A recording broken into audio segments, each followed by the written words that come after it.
Good wines taste like a grape and great wines taste like a place.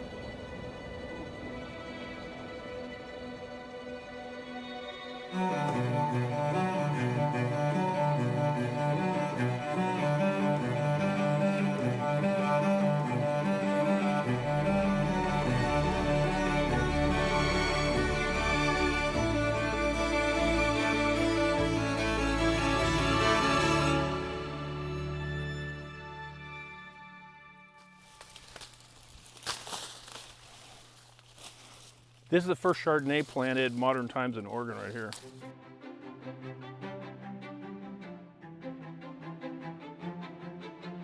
So these are part of the original vine stock bought by Richard Summers to Oregon from cuttings from the old Louis Martini Stanley Ranch in Napa Valley.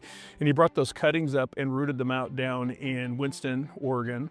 And then a year later in '61 planted this.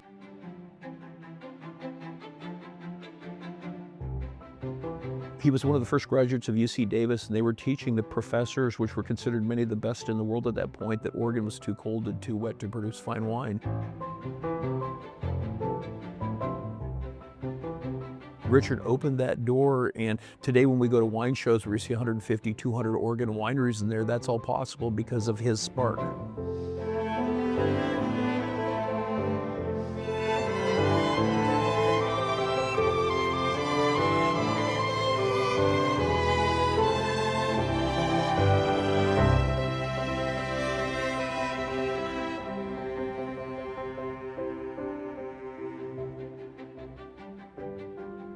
There's a very, very old French saying that good wine is made and great wine is born. And so what we're in the business of is really not making a variety of wine, but using a grape variety, sometimes Pinot Noir, sometimes Teroldego, Cabernet Sauvignon,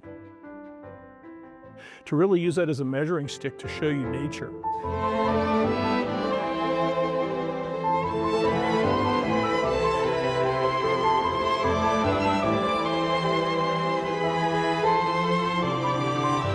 What I would like people to feel when they taste their wine, if I broke it down to one word, it would be real. To really let the fruit speak for itself.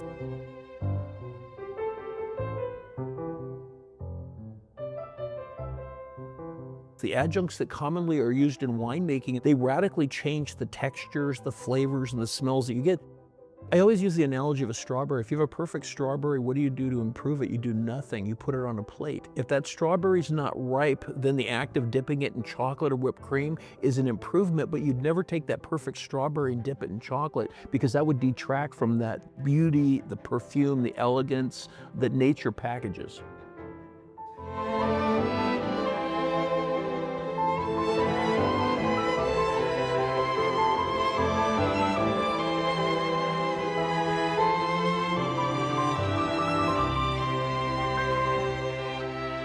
I'm Hannah Demara, third generation at Hillcrest Vineyard and Winery in Umpqua Valley, Oregon.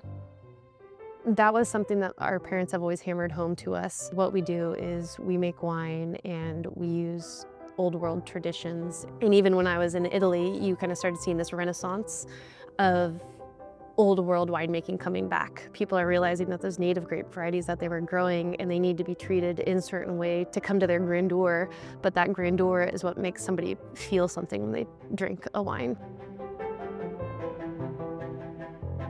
My name's Tucker Demara. I'm third generation at Hillcrest Vineyard and Winery in the Umpqua Valley. Big hope for me is continue the generational winery, be a renaissance of it in the new world, and we keep our core values of old world traditions, being innovative, and people will look at and be like, wow, like that family stayed that close together for 10 generations would be great. How I would describe our family dynamic is one of evolution. Each personality has found its own path.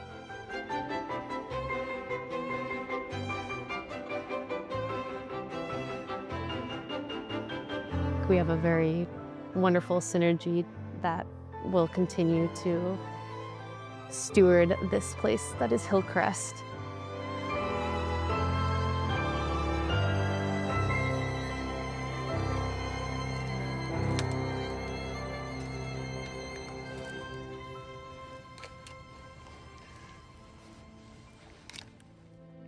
I told Richard Summers when we took over that when I was done, no matter what, I would leave it in shape that it would project his legacy into the future. And a big part of that is the next generation, not only understanding how to do things, but why.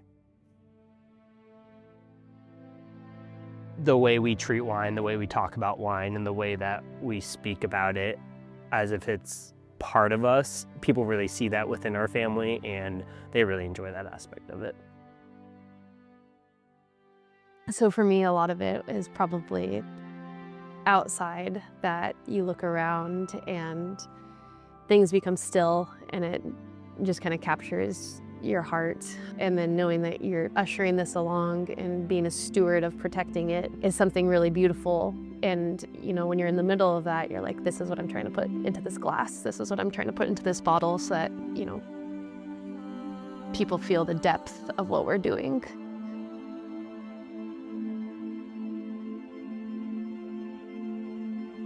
What we have been taught and learned, we carry that with us, whether we really recognize it or not. Our family have become part of this. It's really one of the most fascinating, if not maybe the most beautiful part of wine.